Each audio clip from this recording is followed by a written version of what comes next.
поважно, роден денот кога се раѓаш на овој свет или кога се наново раѓаш? А зошто тој е поважен? Видете, кога се раѓаме, тоа е манифестација на Божјата промисла. Кога се раѓаме на земјата.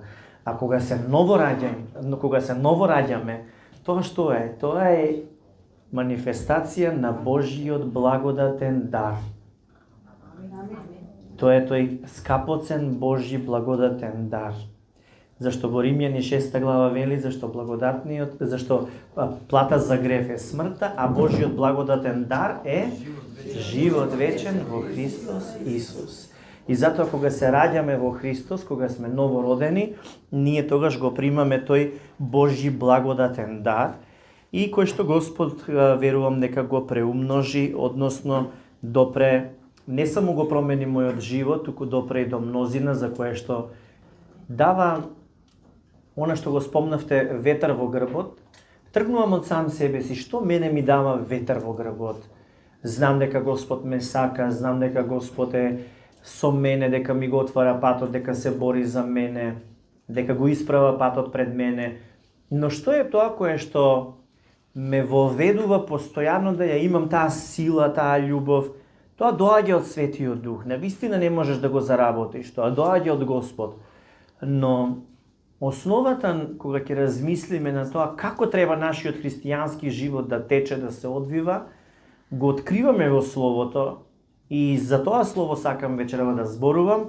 И јас би рекол да отвориме Евангелие по Лука 7 глава, од 36 до 48 стих ќе прочитам.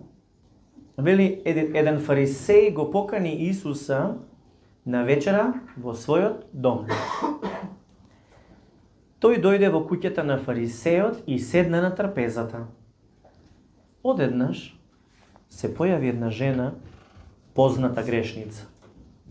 Таа беше разбрала дека Исус е на гости кај фарисејот и дојде носејќи едно шише од алабастер полно со скапоцен мирис. Клекна зад Исус до неговите нозе и плачејќи, почна да му ги мие нозете со своите солзи, да ги брише со својата коса, да ги бакнува и да ги мачка со скапоцениот мирис. Фарисеот, гледајќи го ова, си помисли за Исус, да е овој вистински пророк, би знаел која е и каква е оваа жена што го допира. Би знаел дека е грешница. А Исус му рече: Симоне, да те прашам нешто. Кажи, учителе, одговори тој. Двајца луѓе му должеле пари на некој човек. Едниот му должил 500 сребреници, а другиот 50. Бидејќи не можеле да му платат, тој им ги простил долговите на обајцата. Што мислиш? Кој од двајцата ќе има поголема љубов кон него? Мислам оној на кого му е простен поголем долг, одговори Симон. Правилно процени, му рече Исус, па свртувајќи се кон жената, му рече на Симон: Ја гледаш ли оваа жена? Кога дојдов во твојата куќа, ти ни вода на нозете не ми полеа, а таа со солзи ми ги изми и со својата коса ми ги избриша. Ти не ме добро се собакнеш, а таа откако сум влезен не престана да ми ги бакнува нозете. Ти не ми капна мирис на главата, а таа нозете ми ги намачка со скапоцен мирис. Затоа ти велам, големиот број нејзини гревови и се простуваат, зашто таа покажа многу љубов спрема мене. А на кој му е малку простено, тој само малку љубов покажува. Потоа рече на жената: гревовите ти се простени. Амин. Значи, личноста на која малку е простено, значи малку љуби. Малку љубов прима. Но кога и се простени многу гревови, многу љубов е покажано. Значи, оваа жена примила простување. Како резултат на тоа, изразила љубов за Господа и знаела дека е простено. Но пазете, не дошла за да прими прошка. Доаѓа за да изрази благодарност и љубов кон Исус. Исус си простува, ама не заради делото кое таа го врши со бацувањето на нозете, со косата, со солзите и така натаму, туку заради тоа што тој покажа многу љубов. Значи, негде по патот, додека доаѓал Исус на кај Симон, таа жена примила простување негде по тој пат. И незиното доаѓање во куќата на Симон и она што го прави пред Исус е израз на љубов и на благодарност кон Господа. Значи, таа веќе знаела дека ја е простено, не дошла за да прими прошка. На крај Исус констатира, гревовите ти се простени, веќе ти се простени. Што е тоа кај незе што испровоцирало да се појават тие плодови на понизност, на љубов, на покорност пред Господа? Тоа што испровоцира таква реакција кај незе не беше стравот, туку беше прошката на незините гревови. Зошто е ова важно? Бидејќи простувањето на гревови е нешто кое што во мојот живот направи промена. На 16 март 2012 година, како денеска. И смислата на прошката на гревовите е многу подлабока од колку што сите ние мислиме. Затоа што во Евреите Господ зборува во 8 глава 12 и 13 стих, слушнете, зашто ќе бидам милослив кон нивните неправди и нема веќе да си спомнувам за нивните гревови. Ако га вели нов, со тоа го прогласил првиот за застарен, се мисли на заветот. А што старе и оветвува не е далеко од исчезнувањето.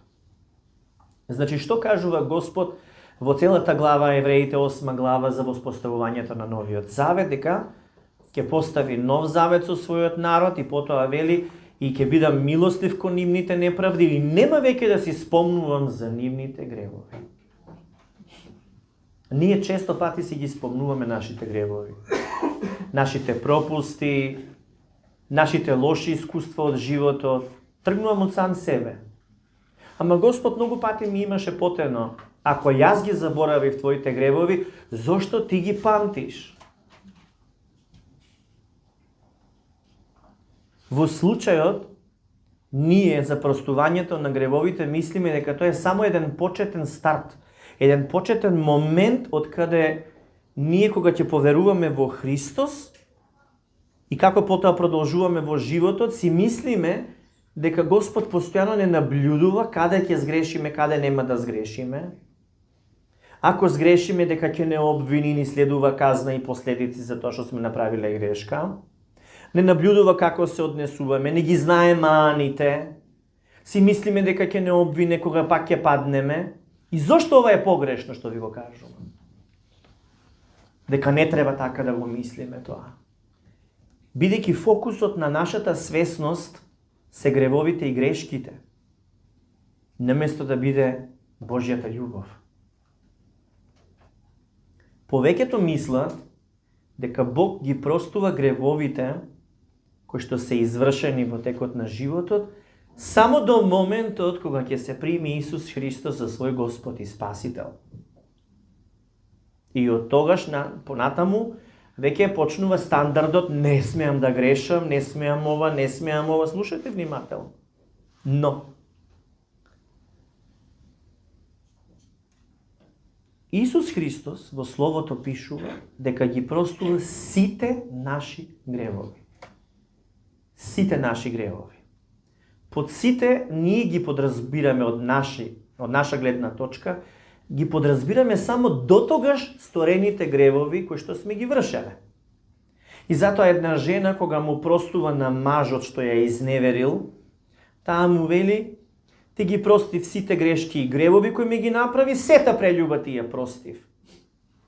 И под сите, или сета прелюба што ја извршил, таа си мисли на сите досегашни постапки кои што тој мажот и ги извршил нанезе и ја повредил. Тргнувајќи од нашето човечко разбирање за сите и се, идејата е што сакам да ви кажам е дека ние си мислиме, кога читаме од Словото сите гревови дека Господ ни ги прости, си мислиме дека Бог ни ги прости сите кои што се изминати гревови. Само за минатото дека се однесува тоа и дека од тогаш до сега, еве од 2012 или 2013, до сега сме направиле нови гревови, шо со нив. Сега треба да знаеме дека Бог живее надвор од времето и просторот. И тој може да ги види и нештата кои што се сега, но и нештата кои што ќе се случат во иднина, односно Господ знае како ќе постапиме и во иднина, вклучително успесите кои што ги извршиме, но и гревовите што ќе ги извршиме, да се разбереме. Нема скриено пред Господа.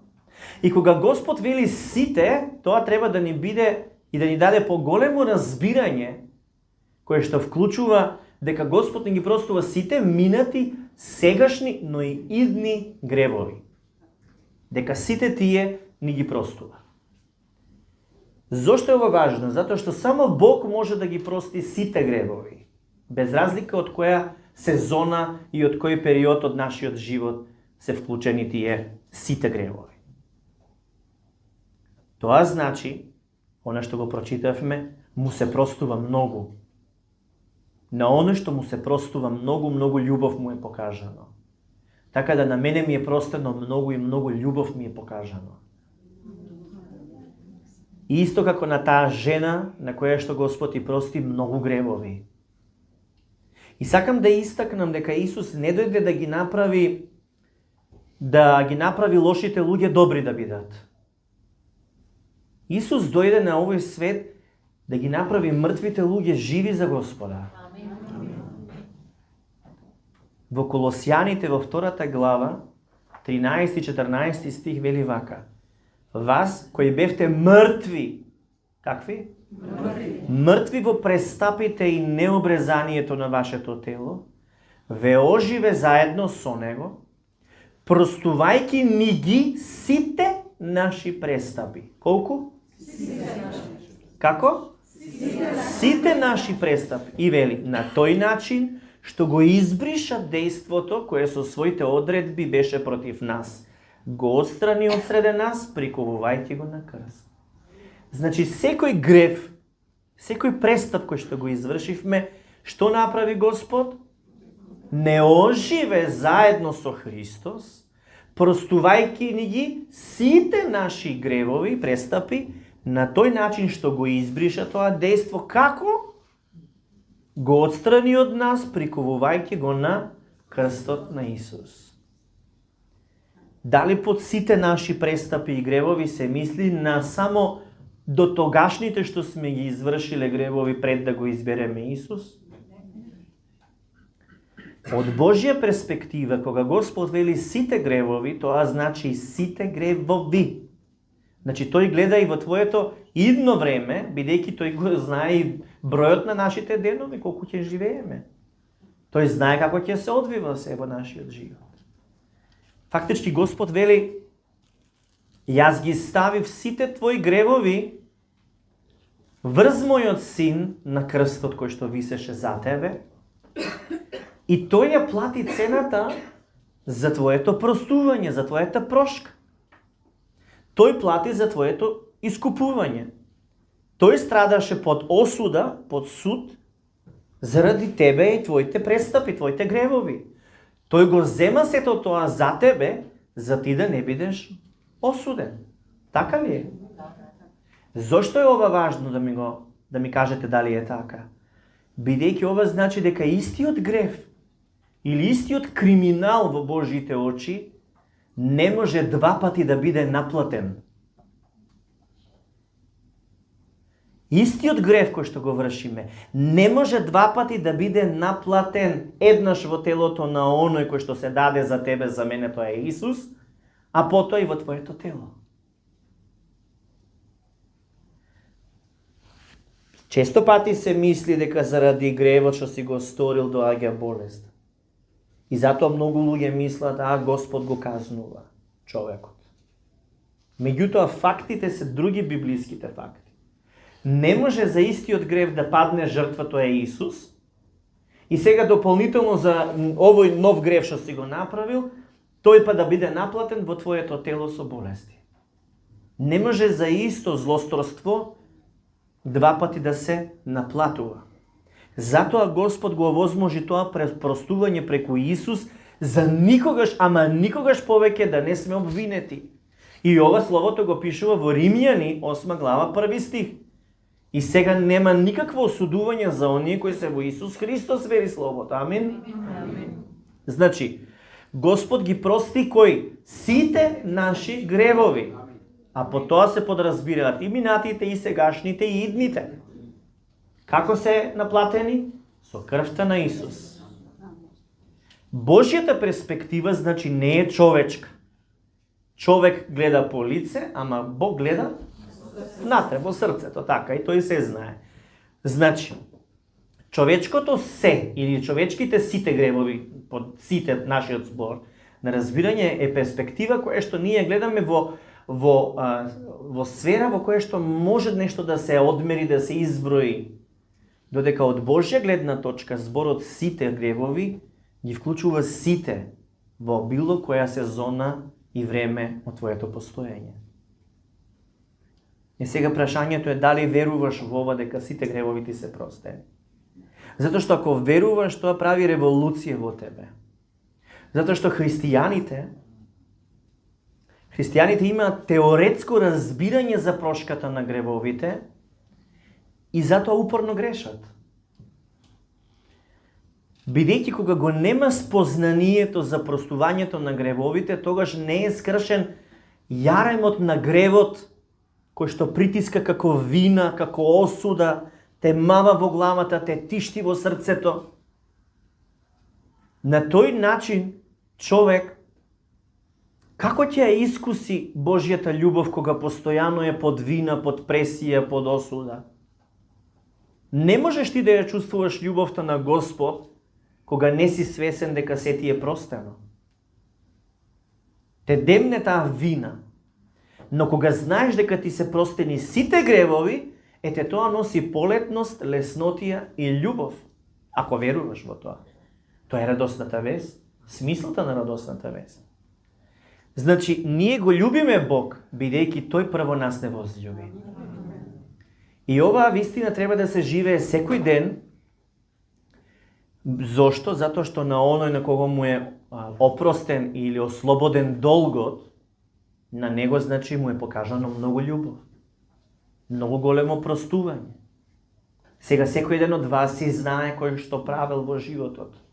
Може некој си мери, јас не сум многу грешен, јас сум, па има и погрешни од мене. Независно од тоа, дали ќе украдеш паштета аргета од супермаркет, е еднакво како тоа да убиеш човек. Зошто ви го кажувам тоа? Бидејќи гревот во Божите очи секако е грев.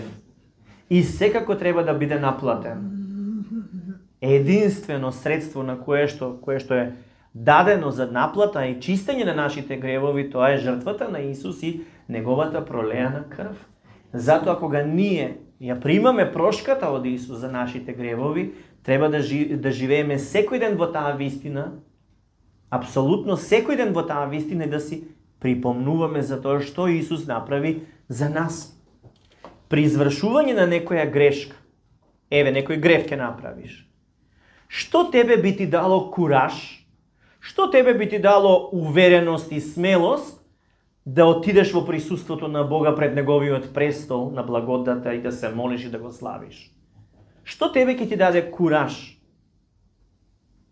Ти не можеш да се чувствуваш смело, храбро, уверено да одиш при Господа кога имаш вина. Нели? Иако сакаш Господ да ти помогне, да интервенира во твојот живот, да те подкрепи, при обидот да одиш при Господа, ако имаш таква една неувереност дека ти ги простил гревовите, твоето тело, тргнувајќи во молитва, ќе почне да ти припомнува, ова го направи, ова го направи, ова многу си грешен. Освен телото, тука е обвинувачот, непријателот, кој што исто така напаѓа со вина. Тоа му е задача, да те срози, да се почувствуваш недостоен за Господа, невреден. И дека Господ нема да погледне милостливо со неговото лице кон тебе.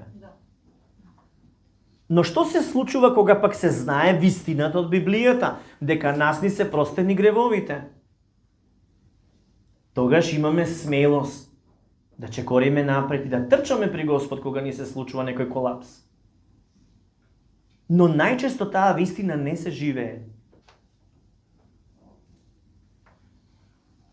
Кога чувствуваш вина и дека не ти се простени доволно гревовите или сите гревови, те јаде од внатре, постојано имаш саклет, анализа, и потоа се случува да практикуваш брза молитва, или да не се молиш, или пак брза молитва да наброиш се на Господа, му очиташ листа, список со сите можни гревови, па да се каеш.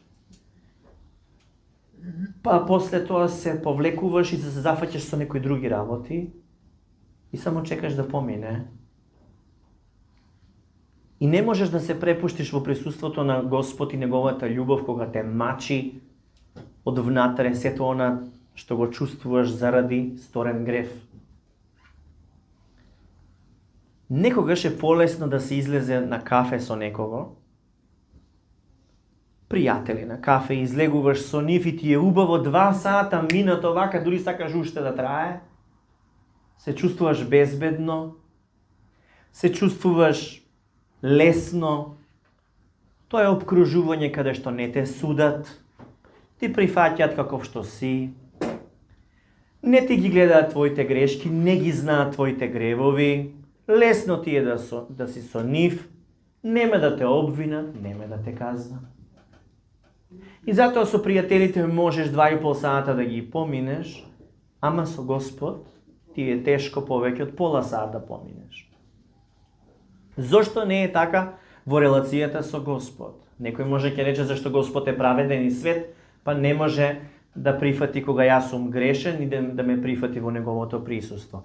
Видете, Бог е свет и праведен, е така? Амин. И е вистинит, прави вистински работи непроменливи. Но тоа што е Господ, што го прави, што е светост негова, е нешто кое што Господ го става на наша страна. Не нешто што треба да се изработи. Туку, кога Исус умре на крстот, Бог ја стави неговата светост и неговата праведност на твоја страна, а не против тебе. Зошто го кажувам ова? Затоа што светоста на Бога ги стави сите твои мои гревови во телото на Исус. Светоста и праведноста на Господ требаше да бидат задоволени со совршена жртва, како јагне без дамка, без никаков недостаток. И значи таа светост и праведност на Господ го казнија Исус наместо нас.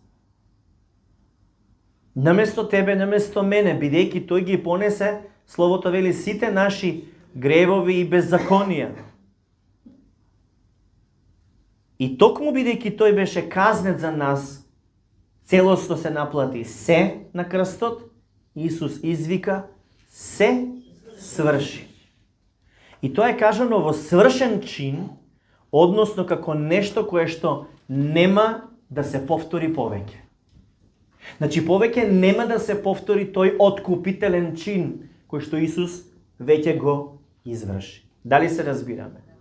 Ова значи дека Божиот суд и наплата беше целосно извршен врз Исус.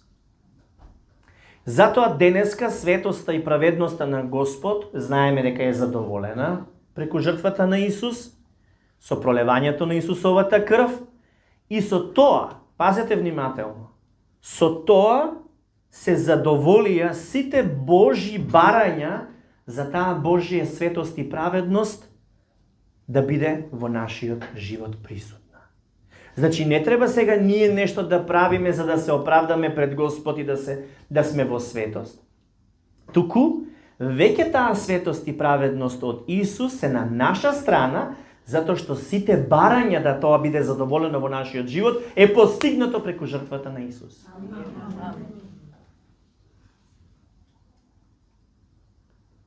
Значи Господ е наполно задоволен со што? Со Исус. Тој го кажа тоа, го објави. Јас сум наполно задоволен, ова е мојот возљубен син. И со тоа што Исус го направи, он е наполно задоволен. И ти не треба да го задоволуваш со религија, обреди, ритуали, туку единствено твојата вера во Бога да биде основана на она што Исус го постигна на крстот, што умре и воскресна потоа. Амин. Така да Бог е прославен со тоа што Исус го изврши и сите атрибути на Господ, неговата светост, неговата праведност, неговата добрина, неговата величественост, се е прославено преку смртта на Исус. И во Словото пише 2 Коринтијани 5 глава 21 стих, оној кој не знаеше за грев, Бог го направи грев за нас, за да станеме Божја правда во Него. Амин.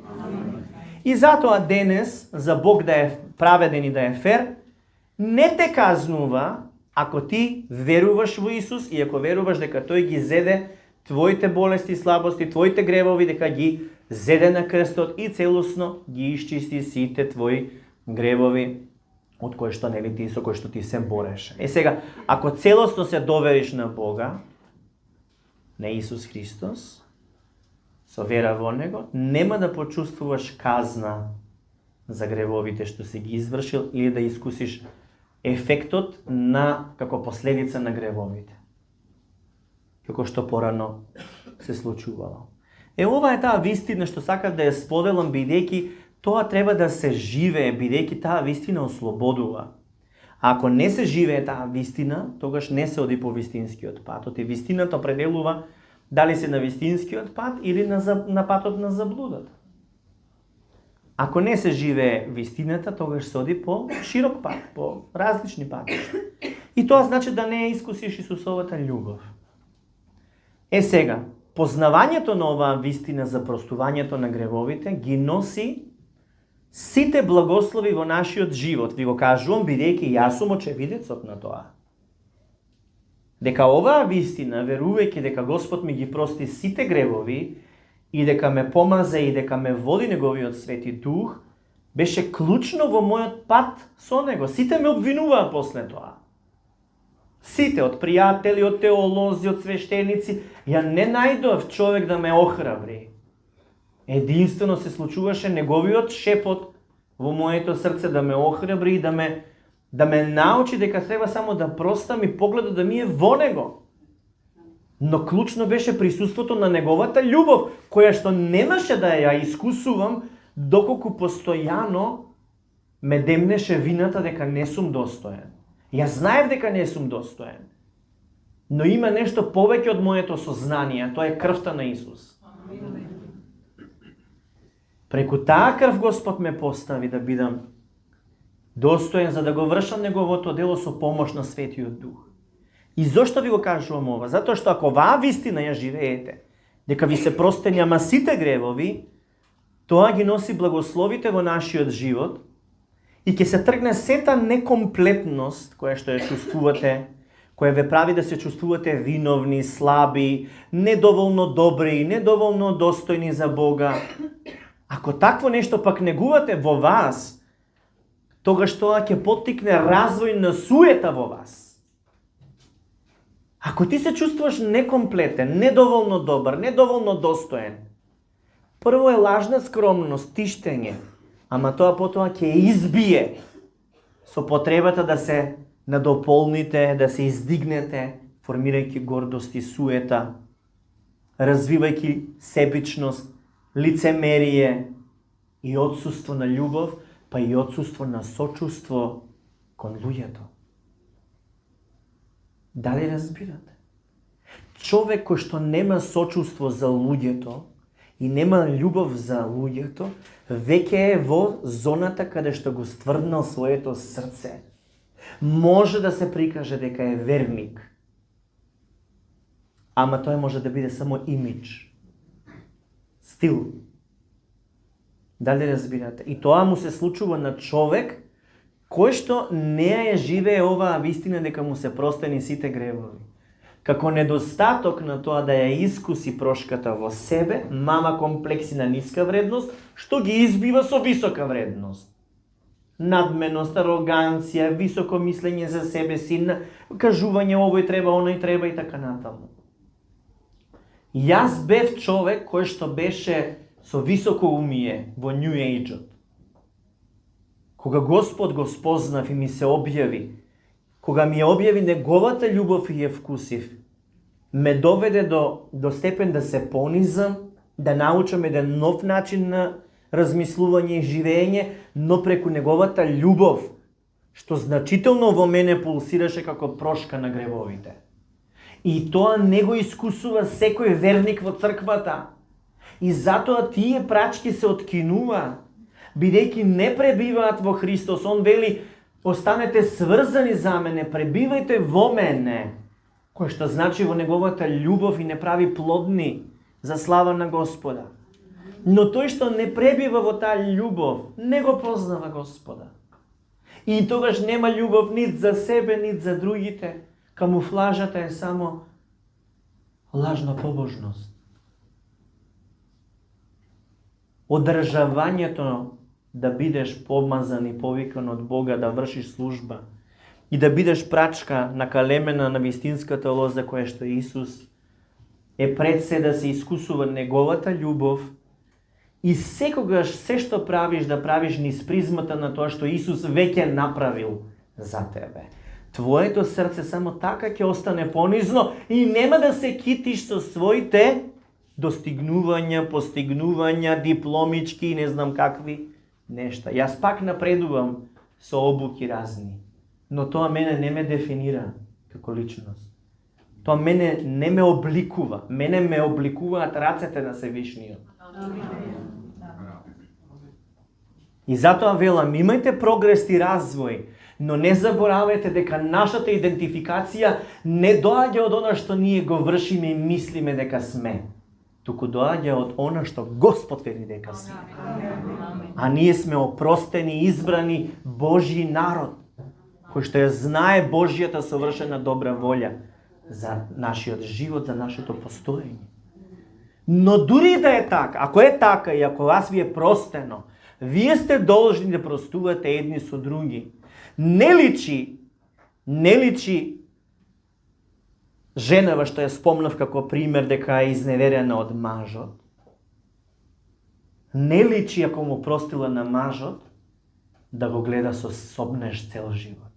Оди бе! Со презир. Не личи да му го спомнува стопати низ нос да му излезе. Ти тогаш ми изневери. Ти тогаш ми изневери. Како ја што поминав во живот, ти тогаш ми изневери. Тоа не е христијански дух во неизе. Туку е дух на Језавела. Дух на обвинувачот. И затоа ако имате такво нешто, спротивставете му се на ѓаволот и тој ќе побегне од вас во името на Исус. Бидејќи вие сте луѓе на прошката. Сите ние сме луѓе на прошката и нас ако ни е простено, тогаш должни сме и ние да простуваме. Ама ако не веруваме дека се ни е простено и сите гревови ни се простени, тогаш ќе држиме сметка за тоа што ни го вршел овој, оној, чучуле бале, не знам овој, не знам оној и ќе имаме список, црн список. Твојот список беше закован на крстот. Список со твоите слабости и гревови. И ако ти искусуваш дека ти е простено, тогаш нема пречка за таа љубов Божја да ја искусуваш. И ако ја имаш таа љубов, од устата нема да ти излегува суд, туку изградба. Лек. Лек што ја лекува душата. Затоа Словото вели, никаков гнил збор да не излегува од вашата уста, туку само полезен за изградување. Она што го има во срцето, тоа излегува од устата. Ако ти ја живееш прошката и љубовта на Господа во срцето, тогаш тоа ќе излегува. Но ако не, друго ќе излегува. Сакам да кажам друго. Скршениот човек е исто како да има скршени стакла на своите наочари. Дај ги Варвара стаклата од наочари. Еве. Се замислете дека овие наочари се скршени. И како јас ќе те гледам низ овие наочари? Ни скршено стакло. И ќе мислам дека скршеницата е кај тебе, бре, а не кај мене. Разбирате ли што сакам да ви кажам? Оној што е крадец, гледа се од перспектива на своите очила. Тој ќе мисли дека другиот наспроти него е крадец. Нели е така? Пазете, слушнете ме сега што ќе ви кажам. Оној што е болен во умот или душата или во срцето, тој ја гледа болеста во другиот.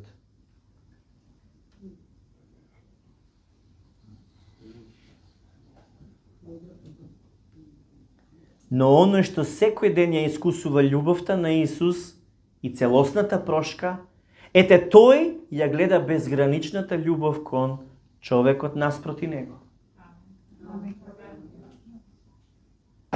Затоа што ти е покажано многу љубов, си во состојба и ти да покажуваш многу љубов.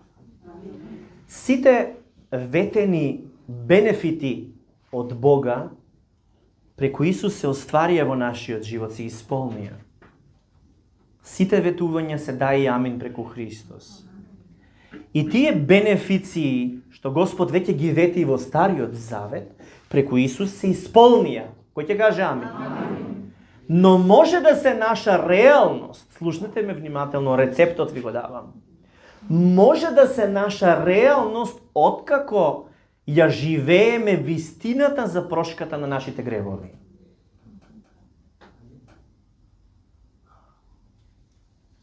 Штом веруваме дека сме простени, се отвара мостот од каде што доаѓаат сите бенефити кои што ги читаме и во Псалм 103. Благословувај го Господа, душо моја, и се што е во мене неговото свето име. Благословувај го Господа, душо моја, и не заборавај ги неговите добротворства. Тој ги проштава сите твои гревови. Тој ги исцелува сите твои болести. Тој ти го спасува животот од распадливост, те овенчува со добрина и љубов, ти го исполнува животот со добрини, твојата младост се обновува како на орелот. Амин. Сето ова што е кажано во Псалмот, преку Христос се исполни, но станува реалност во нашиот живот, кога искусуваме дека сите гревови наши се веќе наплатени на крстот и дека Исус сите гревови ни ги прости. И минати и сегашни и идни. Тоа е да ја искусиш љубовта која што ти дава слобода. Тоа да ја живееш вистината што те ослободува исто така. Тоа е да го дишеш животот во слободата што Господ ти ја дава и твојот дух да ја искусува таа слобода. Таму каде што е Господовиот дух, таму е слободата. Таа слобода е вистината што ви ја кажав за прошката на нашите гревови. Тоа го искусуваме ние преку таа блага вест. Иначе, зошто би се рекла блага вест? Ако ти постојано трубиш во главата дека си недостоен, покај се грешнику и слично, тоа важи за оние што не го познаваат Христос.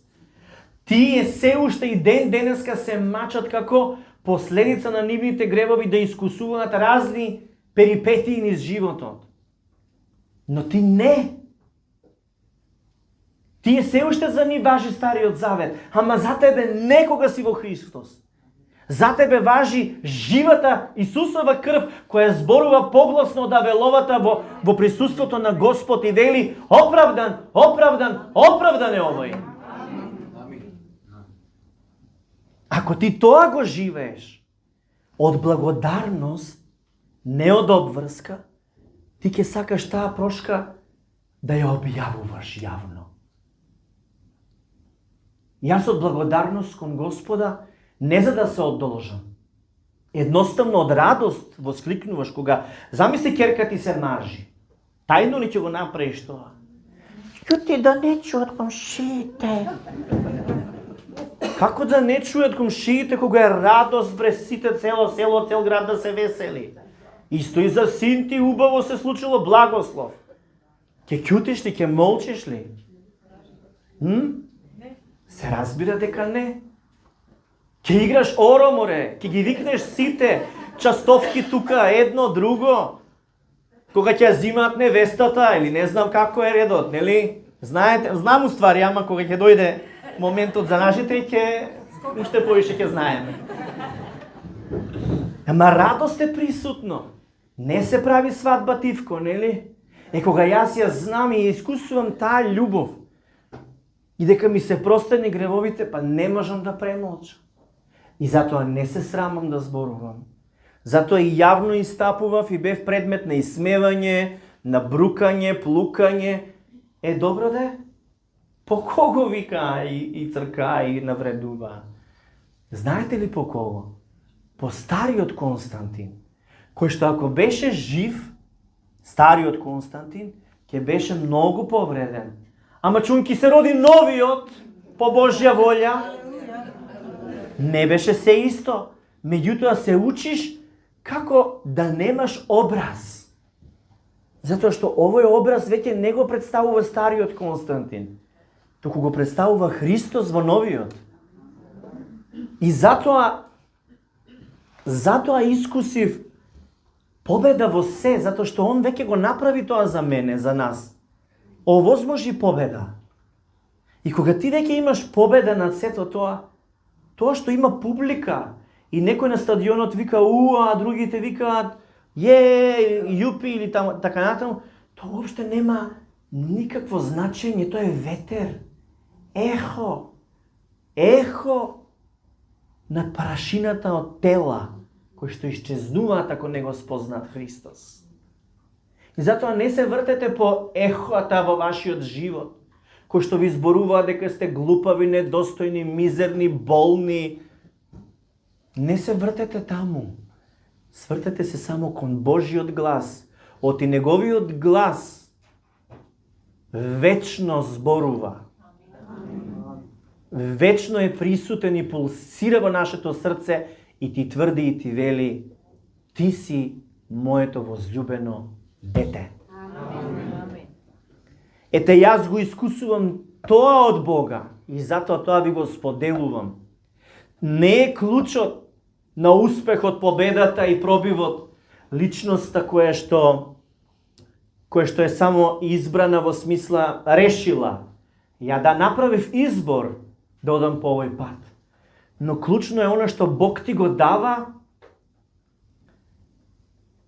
да го имаш просведочено во твоето срце, да го разбереш, потоа да го споделиш со другите и да устоиш на повикот. Без љубовта од Господа, без да знаеш дека си опростен, ти не можеш да обстанеш по тој пат. И тој пат затоа се води со Светиот Дух, кој што е наш ментор и утешител и кој што ни ја носи Божјата љубов во нашето срце. Ти си неуморен да вршиш нешто што Бог веќе го врши низ тебе, ти си само инструмент, но се случува таков инспиративен копнеш, татнеш водство, кога само Исус и неговата љубов победуваат во тебе. Кога ќе почнеш да мислиш на гревот, на вината, на мизеријата што ја имаш и така натаму, од таа љубов се спушташ на подолното скалило. И од благодатен живот влегуваш во законот и религијата, каде што си мислиш, морам да направам ова и ова за да ми биде простено. Морам вака и вака да направам за да се вратам во Господа. Тогаш веќе влегуваш во системот на грешки и гревови. Не излегуваш се, дори не разбереш дека не со твоите добри дела се спасуваш, туку само со делото на Исус. Затоа луѓето и покрај тоа што се христијани се во еден вртлок од гревови, бидејќи се потпираат на себе, тоа е суета. Дури се потпирате на себе, ќе грешите. Се додека се потпирате на она што Исус го изврши и ја имате таа вистина во вас, секогаш ќе победувате. Без разлика дали искушение, дали е напад, дали и каков проблем е. Не си го измислив од памет, туку вели во Евреите 10 глава, 1 и 2 стих, ќе го читам, а ова Со ова завршувам и ве молам, запамтете го, бидејќи законот ја има само сенката на идните добра, а не суштината на работите. Никогаш не може со оние исти жртви, што се принесуваат секоја година, да ги усоврши оние кои пристапуваат. Инаку, би престанале да се принесуваат, бидејќи оние што служат, еднаш очистени, не ќе имаат веќе никаква свест за гревовите. Еднаш исчистен, веќе немаш свест за гревовите. Значи, твојата свест не треба да биде за гревовите, туку да биде свест за Божјата љубов. Бидејќи еднаш се даде таа жртва, што во целост ги исчисти сите тие гревови од нас. Значи, свесноста за гревовите не треба да е присутна. Дали ова значи да правам што сакам и да грешам? Не. Затоа што кога веќе си во љубовта и кога веќе ти е простено, ти веќе не сакаш да одиш во истиот подрум, каде што ги трпеше сите тие измачувања. Туку ја цениш слободата, благодарен си за тоа и со таа благодарност одиш од победа во победа. Од благодат во благодат, од слава во слава. И сета слава му ја предавам и му ја оддавам на Господ, кој што неговата милост ја издаде врз мене и врз моето семејство, кој што се бори постојано за нас, кој што тој работи во нашиот живот и го отвара патот пред нас. Ние како семејство, како пастори, како служители, како родители, како ваши браќа и сестри, ние сме сведоци за Божјата совршена волја и неговата апсолутно уникатна благодат, милост незаслужена, која што постојано работи во нас и ни дозволи, не научи како да му допуштаме тоа да се случува во нашиот живот. Бидејќи и тоа е милост од Господ, да дозволиш Господ да те води. Така да сета слава и заслуга за тоа кој сме, кој сум, што сме постигнале, не можам да го кажам нека е одлика на мојот ум. Јас не бев волку речит порано. Не бев ни начита, немав ни такво темпо до толку да пишувам, да разбирам.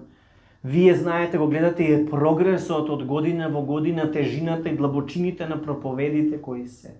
Спознанијата што Господ ги отвара. Но тоа е Он што некој од вас беше во право кога кажа што допуштам Он да го работи во мене. Јас сакам тоа да го прави Господ во мене. Допуштам. Но и да допуштиш, да сакаш да допуштиш, па ќе кажаме милост на Господа. Затоа живете ја прошката од Господа во секој поглед.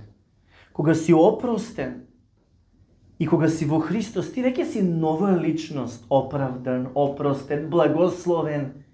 Живе го тоа секој ден и ќе вибрираш, ако можам така да кажам, со неговата светлина. И нема да се лепат никакви ентитети, форми и облици на нечестивиот. Дури кога се случуваат неправди и напади, па дури и болница кога лежиш и си неарен или како што сум имал искуство.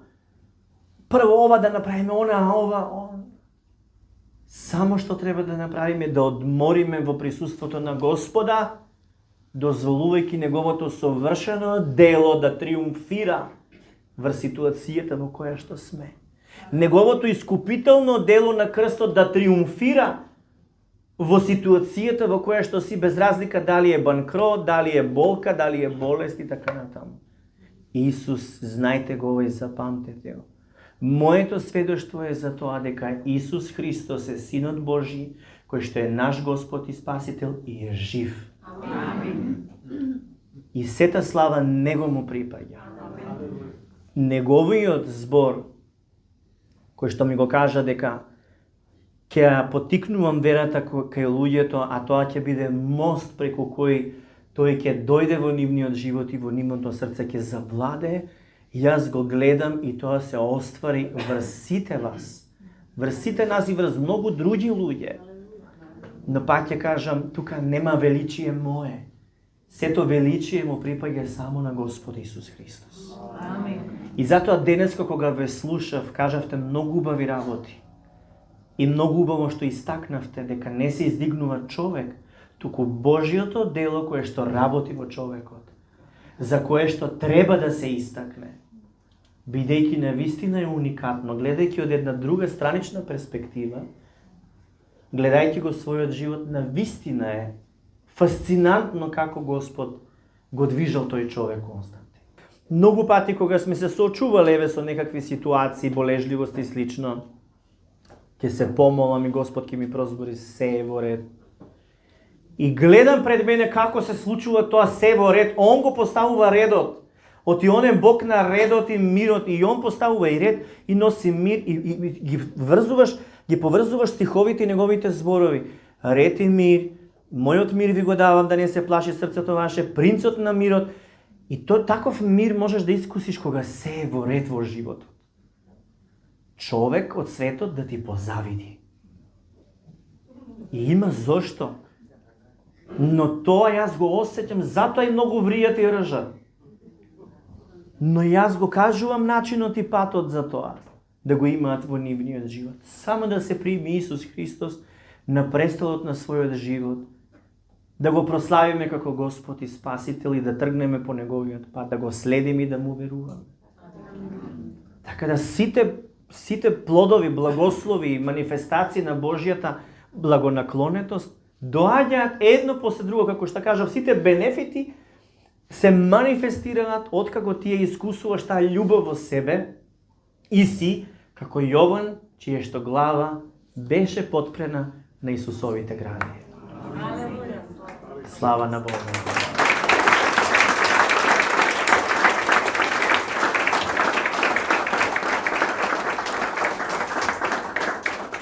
Би рекол дека тука стои и одговорот за тоа како да го слушаш Божјиот глас. Затоа што дури кога Милена не знаеше дека е бремена, Господ знаеше. И колку и да ви е чудно и ненормално, нека ви биде, како сака нека ви биде, но јас отидов во Катланово, сварив кафе со копнежот да пием кафе со Господ. Излегов во дворот со кафето и само што седнав, Господ ми рече, пак те благословив, ќе бидеш родител. Јас викам, како? Не, ова. И викам, Господе, алелуја, фала ти, Господе, тука рипам, скокам. Си го испив кафето, беше најсладкото кафе. А затоа што Господ може да ти проговори додека чупкаш веги пред огледало. Дали ме разбирате? Сакам да ви кажам, не ставете религиозни норми. Едноставно бидете еластични, бидете како децата флексибилни, бидете лесни, носени од духот и Господ ќе ви проговори и додека возите кола. Во секој ден момент може да ви проговори. И така се случуваше со децата, со намножување па и на децата, фала му на Бога. И со многу работи, но јас тоа го согледувам дека е возможно да се случува не само во нашиот живот, туку и во вашиот. Бидете отворени да му го слушате гласот, он зборува и аудитивно, како звук, но и преку словото, реце, но исто така и преку луѓето околу тебе, но исто така и како ти во глас, кој што ти говори во срцето. Како еден тивок глас кој што шепоти. И затоа бидете отворени за него, некогаш може и видение да ви даде. Кога ќе ти даде видение, тоа е нешто што те почастил со тоа да си вклучен во негов план за нешто да се оствари.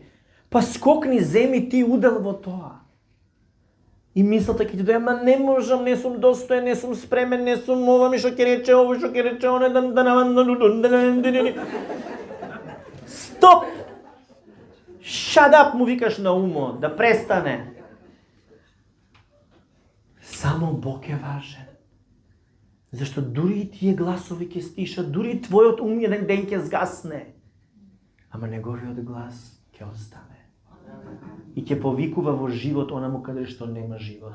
И ќе подигнува мртви коски кои што ќе ги подигнува во живот. Тоа е живото слово кое што е пророчко, кое што е рема, кое што носи откровение и ја буди, ја носи неговата светлина секаде каде што е потребно.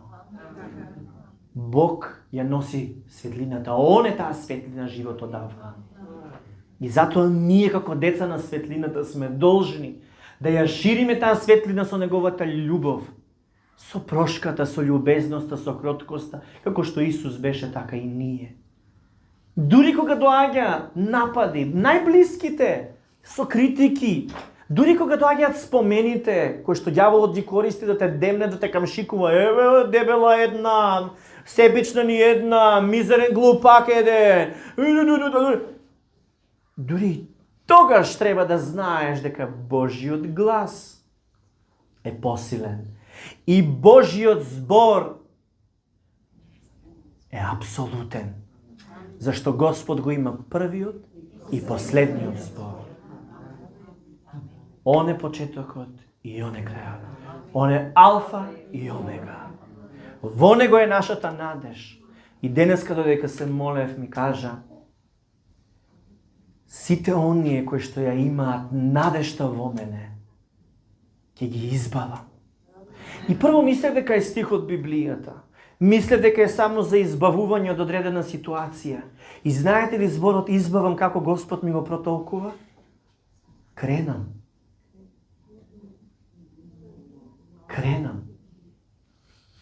Ќе ги избавам, ќе ги кренам. И сватив зошто Господ ми го кажа тоа.